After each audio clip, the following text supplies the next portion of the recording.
വട്ടിയൂർക്കാവിലെ UDF സ്ഥാനാർത്ഥി K Muraleedharan നമ്മോടൊപ്പം ചേരുകയാണ്.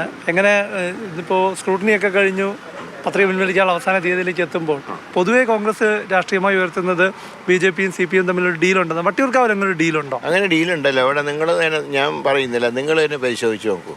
ഒരു A ഗ്രേഡ് നിയോജകമണ്ഡലത്തിൻ്റെ അവസ്ഥയാണ് അവിടെ. BJPയുടെ സ്ഥാനാർത്ഥിനെ പലരും അധികം കാണാറുണ്ടോ? ഒരു നിശബ്ദത അവരുടെ ഇടയിലുണ്ട്. 2 BJPയുടെ ചില കൗൺസിലർമാർ പരസ്യമായിട്ടാണ് പ്രശാന്തിന് വോട്ട് ചോദിക്കുന്നത്. അപ്പോൾ ഇത് ഇവിടെ വളരെ വ്യക്തമാണ്, ഈ ഡീല് വളരെ വ്യക്തമാണ്. അതോടൊപ്പം തിരുവനന്തപുരത്ത് CPMൻ്റെ കാൻഡിഡേറ്റ്, അദ്ദേഹത്തിൻ്റെ കലാകാരനായിക്ക് ഓക്കെ, പക്ഷേ ഒരു അങ്ങനെ രാഷ്ട്രീയത്തിൽ അറിയപ്പെടുന്ന ആളല്ല.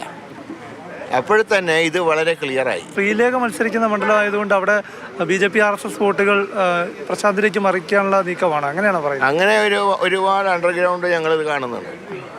പക്ഷേ ഞങ്ങളത് ഭയപ്പെടുന്നില്ല. ഞാൻ പറഞ്ഞല്ലോ, 10 BJP വോട്ട് LDFിലേക്ക് പോയാൽ 20 LDF വോട്ടുകൾ UDFിലേക്ക് വരും. ഇപ്പോൾ രണ്ടുപേർക്കും ഒരു ലക്ഷ്യമുണ്ട്.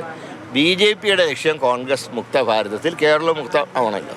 അതിന് CPMനെ സഹായിക്കുന്നു. CPMനാണെങ്കിൽ എങ്ങനെയെങ്കിലും നമ്പർ 3യിലേക്ക് എത്തണം, അത് 3ാമത്തെ ലെവലിലേക്ക് എത്തണം. അപ്പോൾ അതിന് അവർ തിരിച്ച് സഹായിക്കുന്നു. UDF അധികാരത്തിലെത്തിയാൽ ആരാകും മുഖ്യമന്ത്രി? അതിനെക്കുറിച്ചിട്ട് ഇപ്പോൾ ചർച്ച ചെയ്യേണ്ട ആവശ്യമില്ല. ആദ്യം ജയിക്കുക, നല്ല പരമാവധി ഭൂരിപക്ഷം കിട്ടുക. അതിനുശേഷം പാർലമെൻ്ററി പാർട്ടി യോഗം ചേർന്ന് അതിന് ചില വ്യവസ്ഥാ നയങ്ങളുണ്ട്. കോൺഗ്രസ് പാർട്ടിയിൽ MLAമാരുടെ അഭിപ്രായം ചോദിക്കും.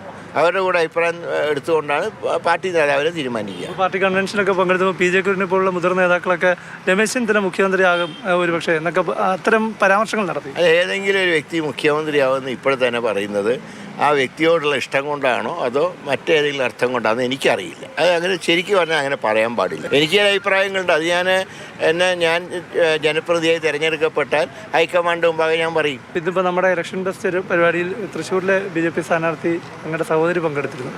അപ്പോൾ കുറേ കൂടി ജയിക്കാൻ സാധ്യതയുള്ളൊരു സീറ്റ് നൽകാമായിരുന്നു, പാർട്ടിയിൽ അവഗണനയൊക്കെ ആണ് സഹോദരൻ നേരിടുന്നതെന്നൊക്കെയുള്ള പരാമർശം നടന്നു. അല്ല, എനിക്ക് പറയാനുള്ള നേരെ തിരിച്ചാണ്. ഇന്ന് അവർ കോൺഗ്രസ് സ്ഥാനാർത്ഥി ആയിരുന്നെങ്കിൽ സുഖമായിട്ട് ജയിക്കായിരുന്നു. ഇപ്പോൾ BJPയിലേക്ക് പോയതുകൊണ്ട് ചിലപ്പോൾ 2ാം സ്ഥാനം കിട്ടും, ഇല്ലാന്ന് ഞാൻ പറയുന്നില്ല. കാരണം അത്ര മോശം കാൻഡിഡേറ്റാണ് LDFിൻ്റെ. LDF കാൻഡിഡേറ്റ് നല്ല മനുഷ്യനാണ്, എനിക്ക് വ്യക്തിപരമായിട്ട് അറിയാം. പക്ഷേ അദ്ദേഹം ഈ ഒരു എന്താ പറയുക, ഒരു ഇലക്ഷൻ ഫീൽഡിലേക്ക് പറ്റിയൊരു സ്ഥാനാർത്ഥിയല്ല. ഞാൻ പറഞ്ഞു മത്സരിക്കുകയാണെങ്കിൽ വട്ടിയൂർക്കാവ് തന്നെ. പിന്നെ രണ്ടാമത്, ഇനി ഒരു കാരണവശാലും ഇത് വിട്ട് ഇനി എവിടെയും പോവില്ല. ഈ ഞാൻ പറഞ്ഞ 2 ഗ്യാരണ്ടി ഇതേ ഉള്ളൂ. ഒറ്റ കാര്യം കൂടി പത്മജ വേണുഗോപാൽ പറഞ്ഞിരുന്നു, കെ കരുണാകരൻ ജീവിച്ചിരിപ്പിരുന്നെങ്കിൽ BJPയിൽ ചേരുമായിരുന്നു. അത് വളരെ കഠിനമായിട്ടുള്ളൊരു സ്റ്റേറ്റ്മെൻറ്റാണ്. കെ കരുണാകരൻ ഒരിക്കലും BJPയിലേക്ക് പോയില്ല. DIC ഉണ്ടാക്കാൻ തന്നെ അദ്ദേഹത്തിന് വളരെ മനോവശമായി. ഞാൻ അദ്ദേഹം ഉണ്ടാക്കിയ പാർട്ടിയാണ് കേരളത്തിൽ കോൺഗ്രസ് പാർട്ടി. അപ്പോൾ അങ്ങനെയുള്ള ഒരാളെ ഇങ്ങനെ BJPയിലേക്ക് പോവുക? അപ്പോൾ എന്തായാലും നടക്കട്ടെ. പ്രചാരണം ഊർജിതമായി നടക്കുന്നു കെ മുരളീധരൻ്റെ. ഒപ്പം തന്നെ ഇപ്പോൾ നിലവിലുള്ള രാഷ്ട്രീയ വിഷയങ്ങളിൽ അദ്ദേഹം ഈ തിരക്കിനിടയിലും മാതൃഭൂമി ന്യൂസിനൊപ്പം പങ്കുവയ്ക്കുകയാണ്. ക്യാമറാൻ അനൂപിനൊപ്പം പ്രശാന്ത് കൃഷ്ണ, മാതൃഭൂമി ന്യൂസ്, തിരുവനന്തപുരം.